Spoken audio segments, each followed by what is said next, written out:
Seigneur, nous te rendons encore grâce. Merci de nous appeler encore à partager ta parole. Nous te prions d'être devant nous, de nous précéder, de nous inspirer, de nous remplir de l'amour de la vérité, afin que ton Fils, notre Seigneur Jésus-Christ, puisse être glorifié en cet instant, au nom de Jésus-Christ, notre Seigneur. Amen. Bien, je voulais partager avec vous un sujet que,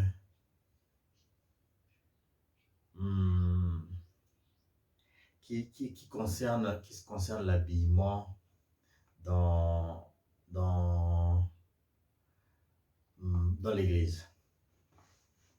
Alors quand je dis que ça concerne une question d'habillement, tout de suite vous pourrez être amené à penser qu'il s'agit de la question de comment est-ce que les chrétiens s'habillent dans l'Église. C'est un peu ça, mais c'est pas tellement ça. Je vais commencer par vous donner un petit témoignage personnel. Lorsque j'ai terminé mes études universitaires, j'ai commencé à travailler dans un cabinet d'audit.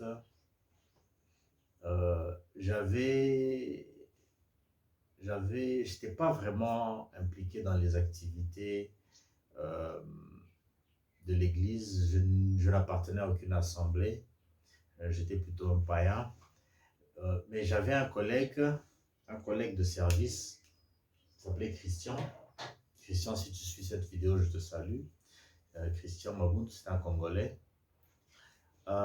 qui a quand même, d'une certaine manière, contribué quelque peu à mon éveil spirituel, d'une certaine manière. Au début, il a quand même joué un rôle, hein, parce que je l'ai observé, c'était quelqu'un qui était très passionné des choses de Dieu. Il faisait l'apologie du christianisme. Il n'hésitait pas à afficher son salut, de parler de Jésus, de parler de Dieu, de parler de la parole de Dieu, que ce soit au travail ou en dehors. Il le faisait sans complexe. Donc c'est quelqu'un que je considérais d'une certaine manière comme un chrétien, bon chrétien. Et puis, il avait quand même aussi quelque chose en lui qui m'intriguait. Il était très passionné aussi de la question vestimentaire. Pour lui, l'habillement était quelque chose de primordial dans la vie d'un chrétien. Il était toujours très bien sapé, vraiment classe. Il fréquentait des magasins huppés de la capitale. Il s'habillait cher et ça se voyait, hein. Il prenait vraiment soin de son habillement. Il aimait ça. Je crois que c'est encore le cas jusqu'à aujourd'hui. Je ne sais pas trop sa chrétienté, comment elle est, mais en tout cas, je regardais ce mélange de chrétienté et de sape, hein. Pour ceux qui ne le savent pas, la sape, ça vient du milieu congolais.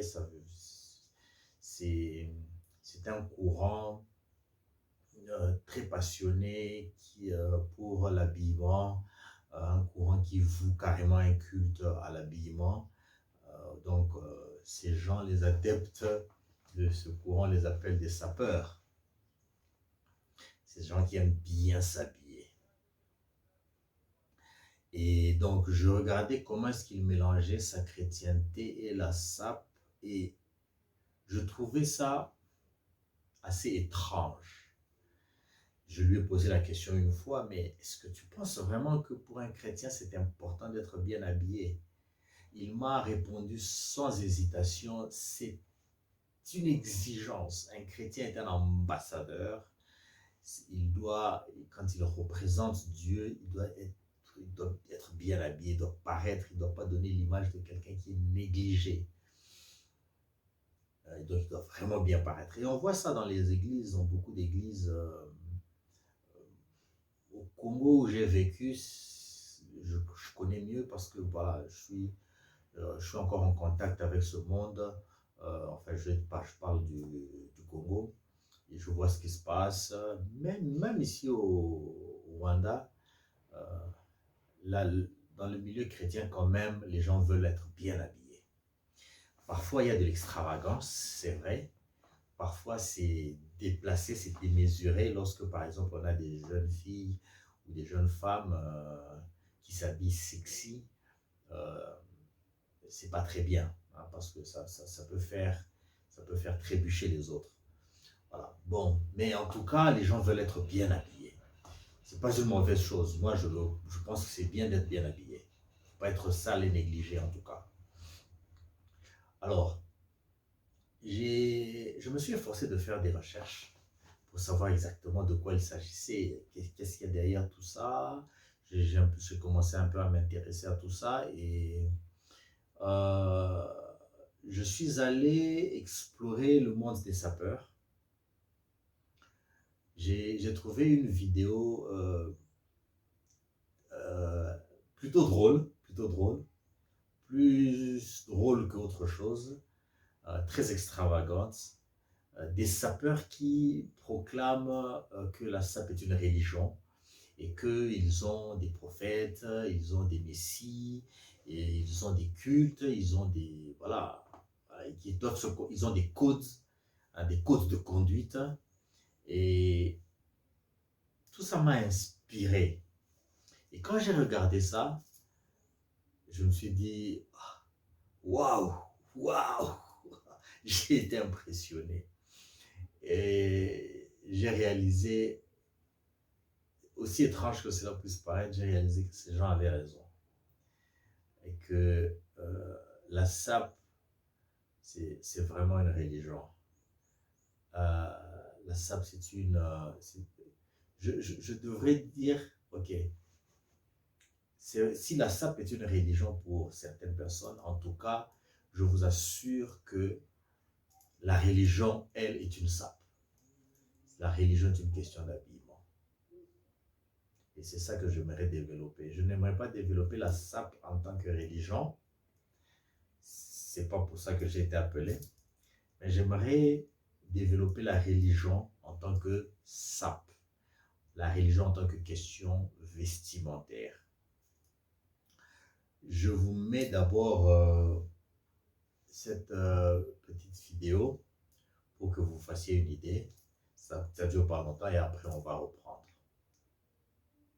Mais je dois prier, puisque depuis Srevos Niako jusqu'à 7 ans, nous sommes les sapeurs. Or, nous disons ceci, que la SAP c'est une religion comme toute autre religion. Mais eux, ils ont leur manière de prier. Nous en avons des nôtres.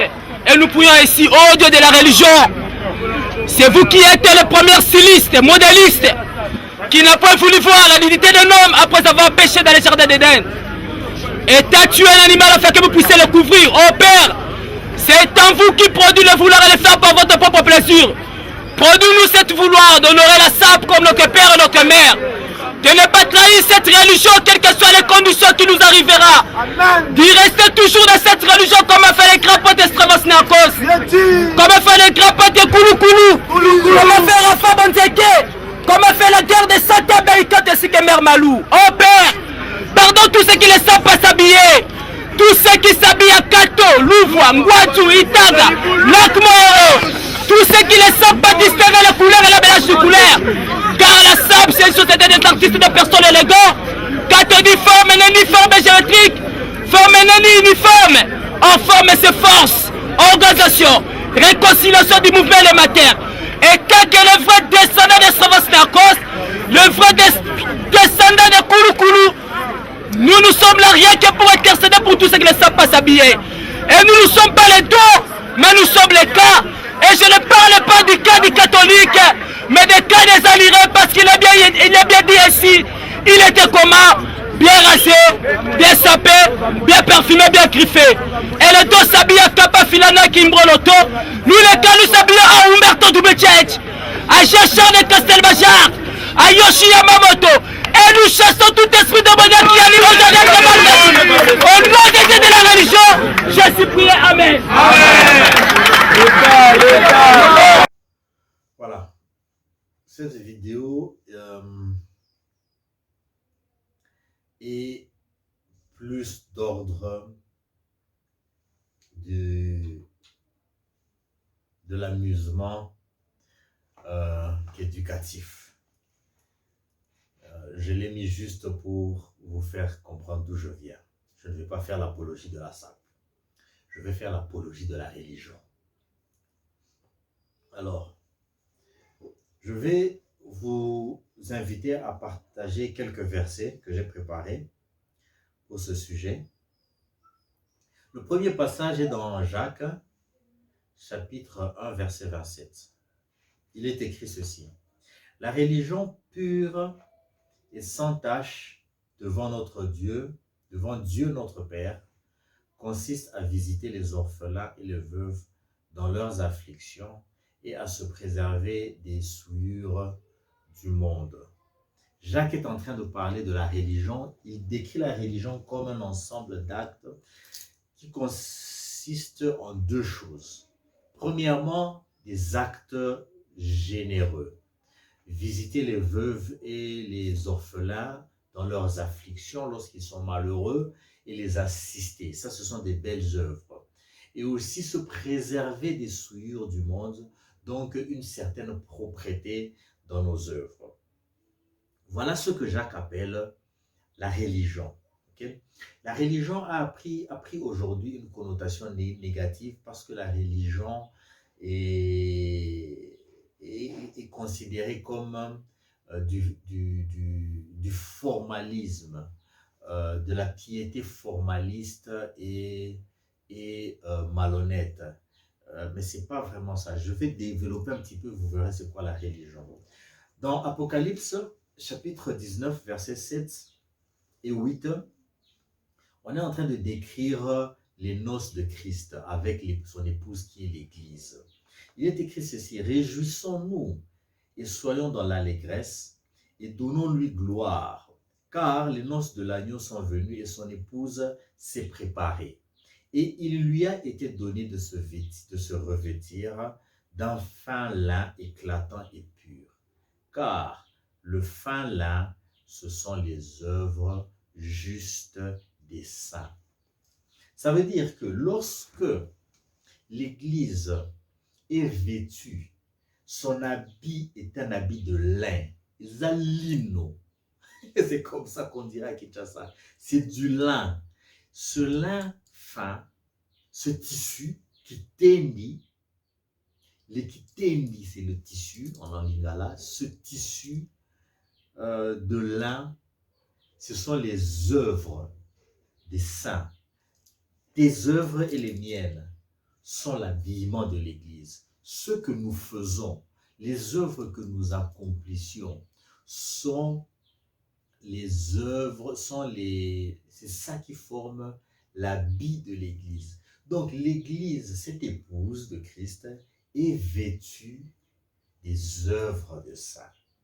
Donc on comprend très bien que nos œuvres sont un habillement. 1 Timothée, chapitre 2, versets 9 à 10, il dit ceci. Je veux, c'est Paul qui parle, je veux aussi que les femmes, vêtues d'une manière décente, et avec pudeur et modestie, ne se parent ni de tresses, ni d'or, ni de perles, ni d'habits somptueux, mais qu'elles se parent de bonnes œuvres, comme il convient à des femmes qui font profession de servir Dieu. Paul nous explique ici que il demande aux femmes de se parer, d'avoir pour parure, non pas des bijoux et des habits somptueux, mais plutôt de bonnes œuvres. Donc les œuvres, Paul les considère comme un habillement. C'est ce que nous dit Jacques, plutôt Apocalypse. Jean nous dit que l'habit de l'Église, ce sont nos œuvres. Et Jacques nous dit que nos œuvres sont une religion. Lorsque nous allons visiter les veuves et les orphelins, et lorsque nous nous préservons des souillures du monde, nous habillons l'Église. Alors, nos œuvres sont un habillement pour l'Église. Mais nos œuvres, donc lorsque nous visitons les veuves et les orphelins, nous habillons l'Église de ces œuvres-là. Et lorsque nous nous préservons des souillures du monde, nous lavons ces habits. Donc, d'une part, il faut que l'Église soit habillée. Mais être habillé ne suffit pas. Il faut aussi que ces habits soient propres.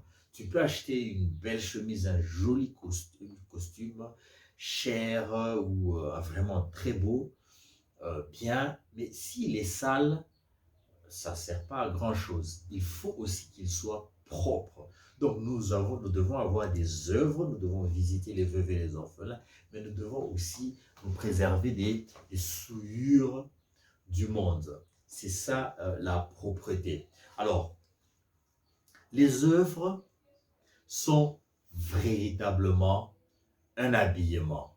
Les œuvres des enfants de Dieu, c'est ça l'habillement de l'Église. Et ces œuvres sont une religion. Donc, l'habillement est une religion. Alors, l'habillement, c'est quoi? C'est la couverture extérieure. Cette chemise, c'est l'habillement extérieur. Hein. C'est pas vraiment moi, mais ça m'habille. C'est un habillement. Okay?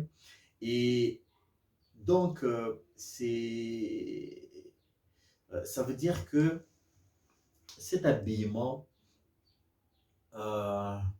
c'est l'apparent. Hein? C'est ce que je montre de l'extérieur de moi. La religion est un habillement, c'est un ensemble de pratiques que font les enfants de Dieu, mais ce n'est qu'une parure extérieure. Okay? C'est pas vraiment ça la piété. La chrétienté, c'est pas ça, la religion, ce n'est pas ça la chrétienté. La religion, c'est toutes ces choses, ces actes que nous posons, mais ce n'est pas ça la piété. Okay? La piété, c'est plus que ça. D'accord? Donc moi, je suis plus que les habits, je suis plus que cette chemise et ce pantalon que je porte. Mais ces habits sont quand même nécessaires pour couvrir ma nudité. Donc, en d'autres termes, la chrétienté consiste en quelque chose qui est plus important que les œuvres. La chrétienté, la piété, c'est une affaire de foi, ok? Cette foi qui nous sauve. Et cette foi est l'élément principal dont nous avons besoin pour être sauvés. Nous sommes sauvés par la grâce que nous obtenons en croyant par la foi. Lorsque tu as la foi, tu crois, tu reçois la grâce et tu es sauvé. Okay? Ça, c'est vraiment la piété. Maintenant, après avoir été sauvé, tu dois pratiquer les œuvres. C'est pour ça que Paul nous apprend que nous ne sommes pas sauvés par nos œuvres, nous sommes sauvés par la foi. Okay? Mais lorsque nous avons été sauvés par la foi, Jacques vous le dira dans Jacques chapitre 2, versets 14 à 26. Vous pouvez lire tout ce passage. Quelque part, il dit,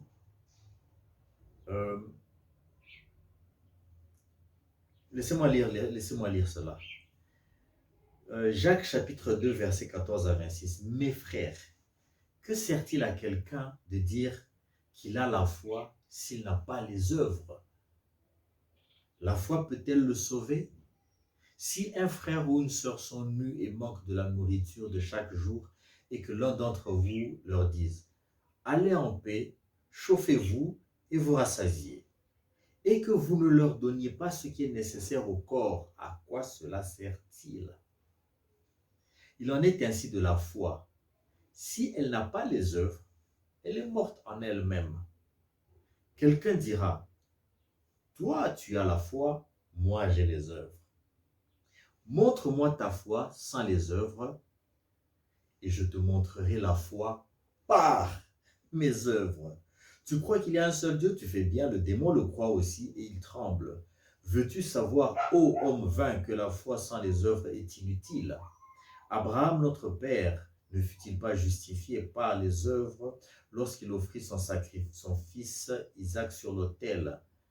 Tu vois que la foi agissait avec ses œuvres et que par les œuvres, la foi fut rendue parfaite. Ainsi s'accomplit ce que dit l'Écriture. Abraham crut à Dieu et cela lui fut imputé à justice. Il fut appelé ami de Dieu. Vous voyez que l'homme est justifié par les œuvres et non par la foi seulement. Rahab la prostituée, ne fut-elle pas également justifiée par les œuvres lorsqu'elle reçut les messagers et qu'elle les fit partir par un autre chemin? Car comme le corps sans âme est mort, de même la foi sans les œuvres est morte. Donc, Jacques reconnaît que l'homme est sauvé par la foi. Ok? La grâce, la foi conduit à la grâce, et cette grâce nous la recevons gratuitement sans même la mériter. Okay? Tu es là, tu ne l'as pas mérité, Dieu t'a fait grâce, il t'a donné la foi et tu es sauvé. Mais après avoir été sauvé par la foi, tu dois pratiquer les œuvres. Si tu ne pratiques pas tes œuvres, ta foi, elle est là, mais elle est morte. Elle est infructueuse, elle est inutile. C'est ce que Paul nous dit. Tu es comme quelqu'un de nu. Tu es comme Adam et Ève dans le jardin d'Éden. Ils étaient nus. Ils étaient nus et ils n'en avaient pas honte. Si vous comprenez ce concept, je vais y revenir tout à l'heure. Alors, le Seigneur nous a donné une parabole dans Matthieu, chapitre 22, versets 11 à 13. Il nous raconte les noces des fils d'un roi. Le roi, quand vous entendez parler du roi dans les paraboles, ça fait référence à Dieu. Et son fils, c'est toujours Christ. Alors, le roi entra pour voir ce qui était à table. On est dans Matthieu 22, 11 à 13. Le roi entra pour voir ce qui était à table et il aperçut là un homme qui n'avait pas revêtu un habit de noces. Il lui dit, « Mon ami, comment es-tu entré ici sans avoir un habit de noces ?» Cet homme eut la bouche fermée. Et le roi dit au serviteur, « Liez-lui les pieds et les mains et jetez-le dans les ténèbres du dehors, où il y aura des pleurs et des grincements de dents. » Donc, cet homme, le roi, a organisé les noces de son fils. Il s'agit des noces de Christ et de l'Église. Et il invite les différents notables, les nobles, les riches, ceux qui étaient appelés, ceux qui étaient pressentis. Okay? Normalement, ceux qu'on invite. Quand le roi organise les noces, il invite les gens de la cour, c'est les nobles. Okay? Ici, il s'agissait en fait des Juifs. C'est d'eux qu'il s'agissait, ceux qui ont été appelés aux noces. Mais ils ont décliné. Ils ont décliné l'invitation. Les Juifs n'ont pas reçu Christ. Ils ont décliné. Ils ont prétexté des choses. Alors le roi dit à ses serviteurs, écoutez, bon, il faut quand même qu'il y ait des invités. Alors, allez dans la rue et emmenez tout le monde que vous pouvez trouver. Invitez-les. Okay? Donc, c'est Dieu qui, après avoir, quand il a vu que son invitation aux Juifs avait été déclinée, il s'est retourné vers les païens, les nations, les Congolais, les Rwandais, les Chinois et tous les non-juifs. C'est eux qui les appellent les gens de la rue. Il leur a dit, venez. Okay? Il les a invités. Alors, ces gens qui ont été invités, ils n'ont rien fait pour mériter cette invitation. Ils n'ont rien fait. Ils l'ont reçu comme une grâce. C'est une grâce qu'ils ont reçue du roi. Ils n'ont rien mérité. Ils n'ont pas mérité ça. Ils n'ont pas été choisis parce qu'ils avaient des beaux vêtements, comme les premiers. Les premiers, eux, ils ont été choisis parce qu'ils étaient riches, ils étaient des gens nobles, ils avaient des beaux vêtements, voilà. Mais ils ont décliné l'invitation. Alors il s'est retourné vers ceux qui ne le méritaient pas. Il les a invités. Il nous a invités aux noces de son Fils. Nous les nations, nous les païens, nous les non-juifs, nous les méchants, nous les pécheurs. Il nous a invités, nous les pécheurs, nous avons été invités aux noces de son Fils. Pas parce que nous avions quelque chose de bon en particulier, mais parce que le roi ne voulait pas il voulait avoir des invités aux noces. Il ne voulait pas que son fils fasse un mariage sans invité. Donc, nous avons été appelés comme une grâce. Alors, ce qu'il espère, c'est ceci. C'est que, bon, tu n'as pas été choisi à cause de ton habillement. Mais lorsque tu as été invité, ne viens pas nu. Ne viens pas sans habillement.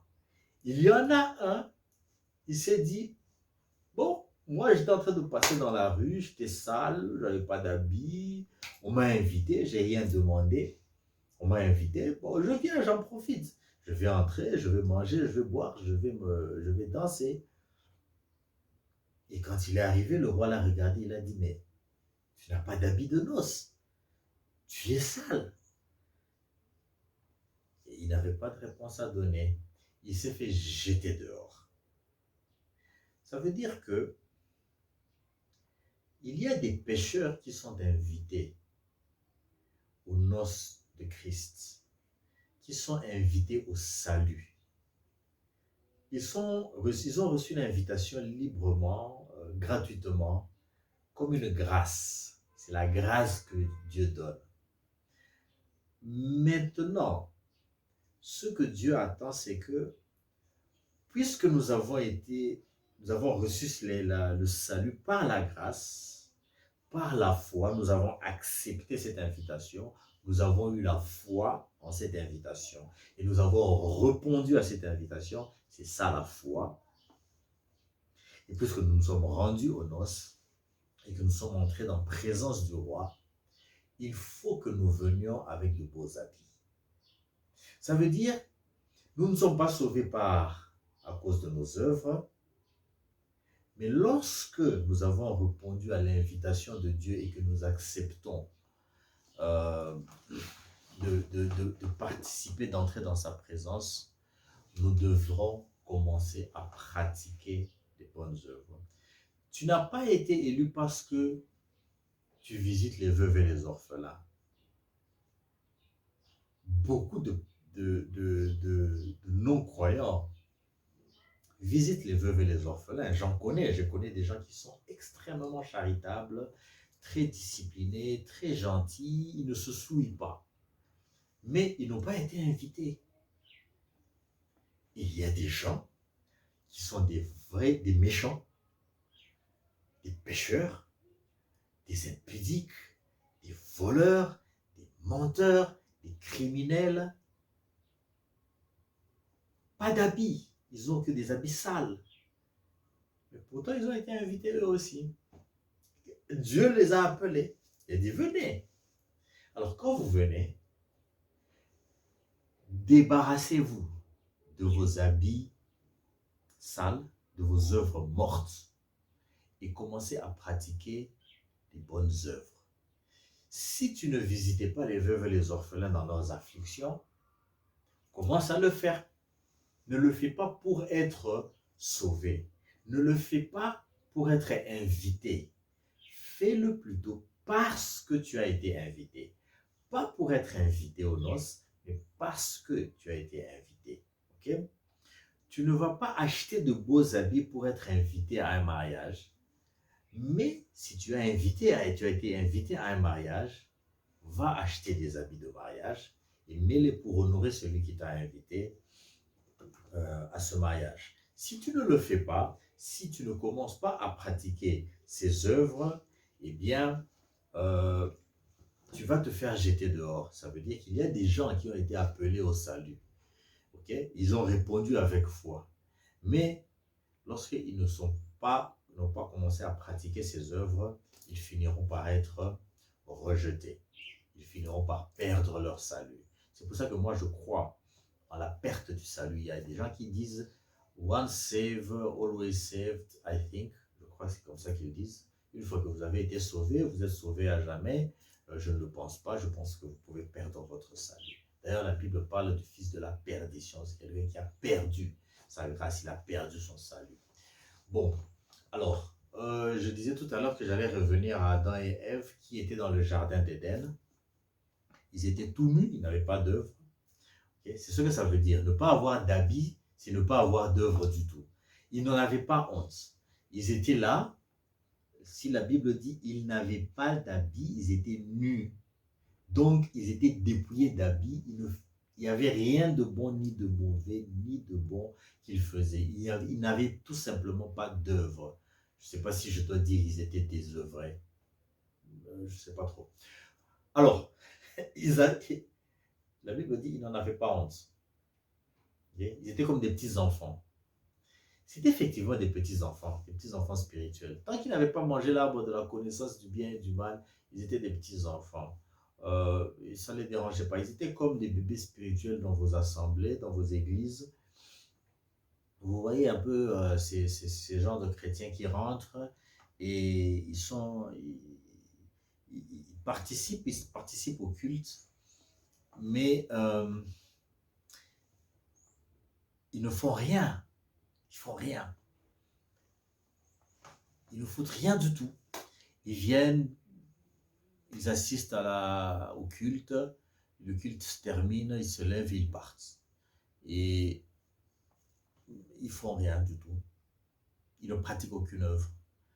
Et ils le disent sans complexe. Moi, je viens, écoutez, moi, je n'aime pas trop aux histoires là d'activités paroissiales à l'église. Moi, je viens juste, j'écoute la parole de Dieu, je prie, c'est terminé, j'entre dans ma voiture et je m'en vais. Il ne faut pas m'emmener dans d'autres choses là. Ça, c'est les bébés spirituels. Ce sont les petits, les chrétiens là qui viennent de commencer. Parce qu'à un moment donné, lorsqu'ils grandissent et qu'ils mangent de l'arbre de la connaissance du bien et du mal, les choses commencent à changer. Ils commencent à avoir honte de ne rien faire. Ça commence à les déranger. Ça commence à les gêner d'être là, de venir tous les jours, ne rien faire. Alors, ils cherchent à faire quelque chose. Hein? Ils cherchent à faire quelque chose. Il va entrer dans la chorale, dans le protocole, dans des commissions. Voilà, il faut qu'il fasse quelque chose. Il se dit, je ne peux pas être inactif. Okay. Il commence à avoir honte de sa nudité. Parce qu'il réalise que depuis qu'il est là, il a commencé à grandir, il commence à avoir des poils sur le corps, mais il est nu, il n'a pas d'œuvre, donc il doit trouver des choses à faire. Et voilà, il veut faire quelque chose. Voilà, c'est ce qui est arrivé à Adam et Ève. Lorsqu'ils ont mangé le fruit, ils ont le fruit défendu, ils ont compris qu'ils étaient nus, et ils se sont regardés, ils ont dit mais c'est honteux. Comment on peut être là comme ça depuis tout ce temps et on ne fait rien, on n'a pas d'œuvre. On n'a pas d'œuvre du tout. On est nus, ils ont eu honte, ils sont allés se cacher. Et ensuite, qu'est-ce qu'ils ont fait? Ils se sont fait des habits en feuilles qu'ils ont portés. Ils ont caché leur nudité. Et quand ils se sont présentés devant l'Éternel, l'Éternel leur a enlevé ses habits. Il a dit, ok, vous avez compris que vous êtes nus, vous vous êtes fait vos propres habits, mais enlevez-les.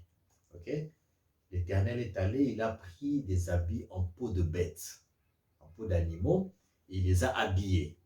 Donc, ça veut dire que lorsque l'homme grandit spirituellement et qu'il réalise qu'il est nu, il a une tendance à commencer à pratiquer des œuvres. Mais ces œuvres qu'il pratique, ce sont ses propres œuvres que lui-même s'est fait. Et généralement, ce ne sont pas des œuvres de la qualité que Dieu veut. Okay? C'est des feuilles. Les feuilles, ce sont des habits morts. Ce sont des œuvres mortes qui n'ont pas de vie en eux. Ce sont des œuvres qui n'ont pas de vie. Et je reviendrai peut-être plus tard sur cette question, peut-être dans une autre vidéo, pour vous parler des habits vivants et des habits morts. Mais voilà, Adam et Ève se sont fait des habits en feuilles. C'était des habits qu'ils se sont fait eux-mêmes. C'était leurs propres œuvres. C'est comme ça que les chrétiens font. Ils commencent à se faire lui-même son schéma. Voilà, je vais commencer à faire ça, je vais faire ça, je vais faire ça, je vais faire ça. C'est pas comme ça que ça doit marcher. Il faut plutôt que Dieu nous donne ses œuvres. C'est à Dieu de nous faire ses œuvres. Parce que les œuvres de Dieu, ce sont des œuvres de sacrifice. L'habit que Dieu a apporté à Adam et Ève étaient des habits faits en peau d'animaux. Ça veut dire qu'il a fallu qu'on tue un animal. Et l'animal qui est tué, le sang qui est versé, c'est un symbole de sacrifice. Les œuvres que Dieu nous donne, ce sont des œuvres derrière lesquelles il y a un sacrifice vivant. Et c'est ça qu'il nous donne.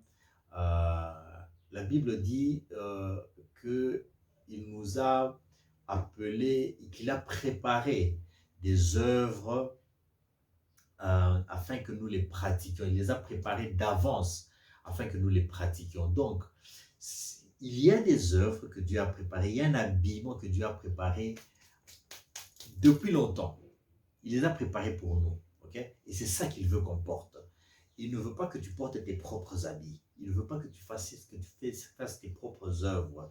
Les églises, à un moment donné, réalisent qu'elles sont complètement nues et qu'elles commencent à s'emballer, à s'embarquer dans des œuvres du genre, allez, on va faire des écoles, des hôpitaux, on va faire des routes, on va construire des choses.